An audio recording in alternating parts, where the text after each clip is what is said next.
O que aconteceu antes da PEC para culminar na PEC? Ela vai resolver o problema sozinha? Não. E aí, como foi a sua Econoweek?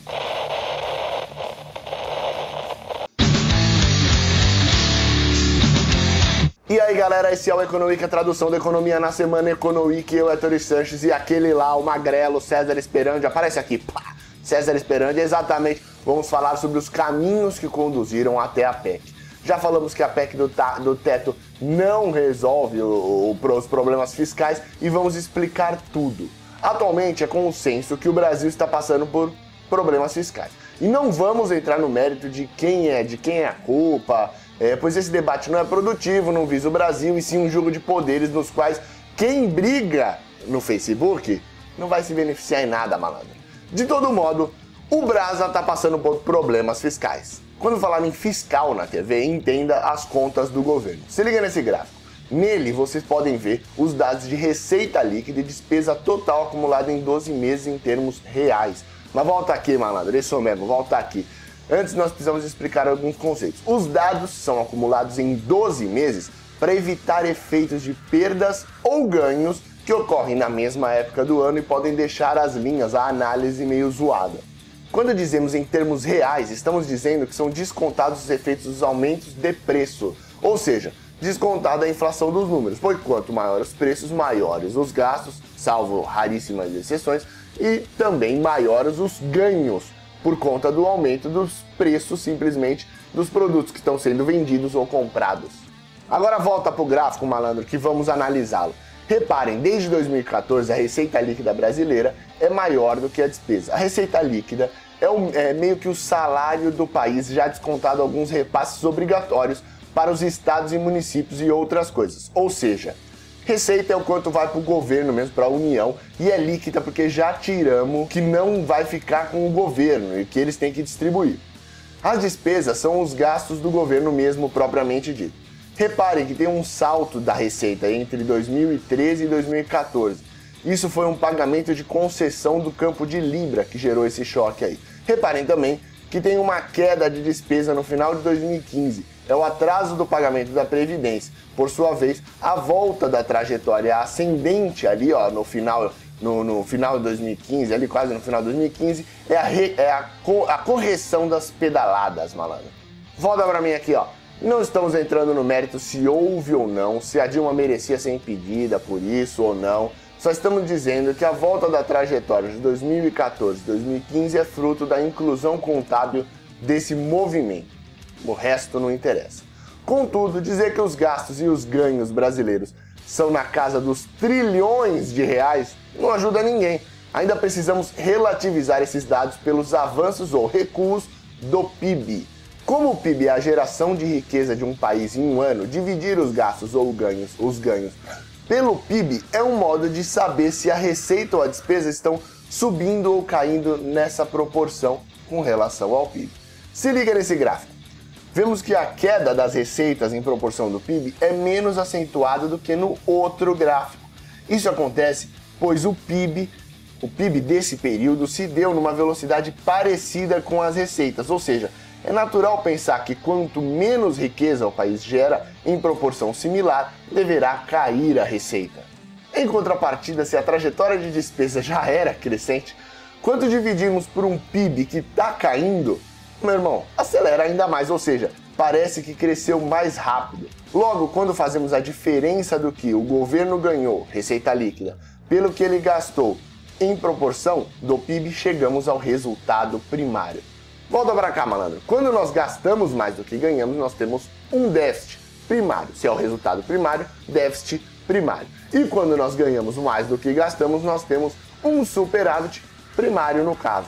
O que vocês acham que nós temos? Já deu pra ver, né? É um déficit primário, isso mesmo. Atualmente nós temos um déficit de cerca de 3% do PIB. Ou seja, em 12 meses, em termos reais, nos dados de agosto, gastamos 170 bilhões a mais de reais do que nós ganhamos. Graninha, né, malandro? Deste modo, podemos notar alguns problemas a partir desses dados. O primeiro e mais imediato é que nós gastamos mais do que ganhamos, malandro. Isso se chama déficit. Alguns vão dizer, mas por que a gente tem que ter superávit ao invés de déficit? É simples. a gente vai falir se for sistemático isso daí. Além do que, quando temos um déficit, e já tivemos muito ao longo desse passado e muito em outros governos, não necessariamente esse aqui recente, nós temos que pegar dinheiro emprestado, basicamente, simplificadamente, para pagar o que nós gastamos a mais. Ou seja, precisamos pagar as pessoas que nos emprestaram dinheiro, pois se deixarmos de pagar, eles não vão mais emprestar. Dado que nós já temos essa dívida, se nós gastamos mais do que ganhamos, não conseguimos nem pagar um pouquinho que seja da dívida. O calote parece uma opção? Mas aí nós não teremos mais crédito na praça. Os empréstimos eles são fundamentais para os grandes projetos. Podemos também imprimir moeda, o que pode nos conduzir para uma hiperinflação e, consequentemente, também a quebra do país. Atualmente, a dívida do Brasil não é externa mais como já foi nos anos 90. O que significa que, dentre outras coisas, emitimos títulos públicos como um mecanismo de controle da quantidade de moeda em circulação. Emitimos e compramos. Esses títulos que compõem a dívida pública têm a inflação dentro deles. Ou seja, se a inflação vira uma hiperinflação, a dívida pública pode virar uma hiperdívida pública, o que dificulta o pagamento e conduz a uma queda. Atualmente não estamos em uma posição muito boa, mas ainda é melhor do que o calote. Deste modo, sobra uma rolagem da dívida, que é adiar o pagamento através da emissão de mais títulos públicos para substituir os que venceram. Simplificadamente, existem outros mecanismos. Isso ocorre porque gastamos mais do que ganhamos, e além de não sobrar dinheiro para saldarmos essa dívida, ainda estamos ampliando-a. Dentre essas, é uma maravilha de saída? Não, mas é a menos pior, pois conseguir renovar a dívida torna o calote ainda mais distante. Mas ainda é uma merda, porque amplia a dívida. A melhor coisa, disparado dentre essas, seria gastar menos do que o que a gente ganha, para não ter que ampliar a dívida e conseguir ficar mais distante de um eventual calote. Esse foi um raciocínio relativamente simples das contas públicas. Se vocês tiverem alguma sugestão a fazer, legal, coloca aqui embaixo nos comentários. Mas vamos continuar. Aliás, quando a gente gasta menos do que ganha, nós conseguimos diminuir a dívida, o que é bom, pois aumenta a liquidez do país. Deste modo, precisamos mudar a dinâmica das contas nacionais para caminharmos para um superávit e voltarmos a diminuir a dívida e voltarmos a ser um país considerado bom para o investimento. Simploriamente, para voltarmos ao superávit, nós temos 3 opções, malandro. Ampliar a receita, diminuir os custos ou os dois ao mesmo tempo, né, malandro? Vamos começar pela arrecadação, pelo aumento dos ganhos. A primeira opção é boa, aumentar os impostos. Esquece, né? Ninguém quer aumentar os impostos. Além do que, isso resolveria apenas o momento atual e não modificaria a dinâmica, nesse caso, decrescente da arrecadação. Mas vamos supor que os impostos do Brasil, né, eles sejam cerca de 40% de tudo que nós produzimos. Se nós produzimos 100, 40 é imposto. Se nós produzirmos os mesmos 100 no ano seguinte e aumentarmos para 50% os impostos, a arrecadação aumentaria, certo? Esses 10 aí. Só que no ano seguinte à elevação, nós arrecadaríamos os mesmos 50 e a dinâmica é decrescente. Isso se nós produzirmos 100. Já sei, malandro, os mais inteligentes já sacaram. Para mudarmos a dinâmica da arrecadação, que nesse caso está caindo pra caramba, nós precisamos mudar o que nós produzimos e não a alíquota de impostos. Se formos aumentando os impostos, vai chegar uma hora que tudo vai virar imposto. Deste modo, precisamos voltar a crescer sistematicamente para mudar essa dinâmica decrescente da arrecadação. Para resolver o problema de hoje, os mais urgentes, dentre algumas alternativas, o governo também pode fazer concessões de aeroporto, rodovia e outras coisas que as empresas privadas têm interesse na exploração e pagariam uma quantidade legal para fazer. Isso a Dilma já tinha se ligado e estava em curso e o governo atual só tocou adiante. Para a repatriação, a quantidade estimada está em cerca de 60 bilhões. Não é nada comparado aos trilhões, mas já é alguma coisa. Daqueles 170 atuais que a gente está gastando a mais já é uma coisa legal. Mas tudo isso é ganho de uma única vez. Existem diversas outras ideias que poderiam complementar o que está sendo feito, como por exemplo a taxação de grandes fortunas. Não somos nem a favor nem contra, mas dizemos também que é uma única vez que isso vai gerar um ganho de receita. Por quê? Todas essas medidas ajudam a reverter a situação deficitária do país somente agora. No ano seguinte que isso foi implementado, a dinâmica continuaria a mesma. Nós vamos, tá assim, faz pum e continua caindo, porque é a dinâmica, é a tendência.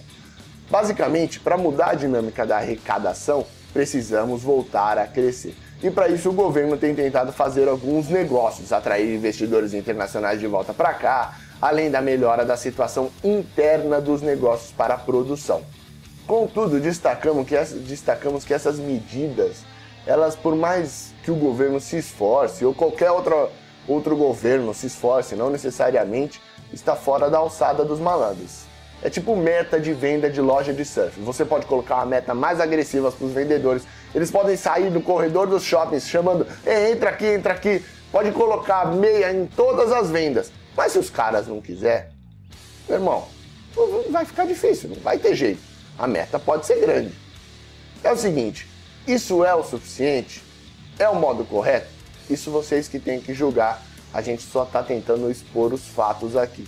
Deste modo, sobraram os gastos. Como contê-los? É aí que entra a história da PEC dos gastos. Mas nós achamos que nós já teremos polêmicas o suficiente para esse vídeo. Vamos deixar a PEC para a semana que vem, quando contaremos mais um pouco de como o governo chegou à PEC, da dinâmica dos custos, né, que crescentes.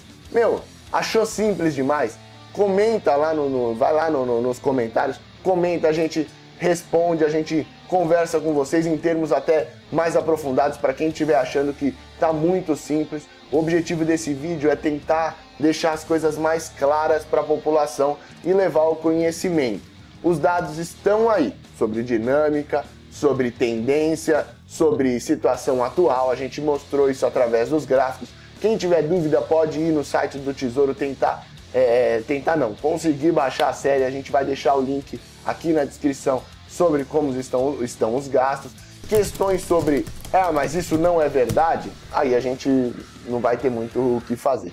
De todo modo, compartilhe esse vídeo, dê o joinha, a gente gosta muito de interagir com vocês, mande sempre suas perguntas, questionamentos, mas vem no fundamento, malandro. O conhecimento é sempre uma saída. Até semana que vem.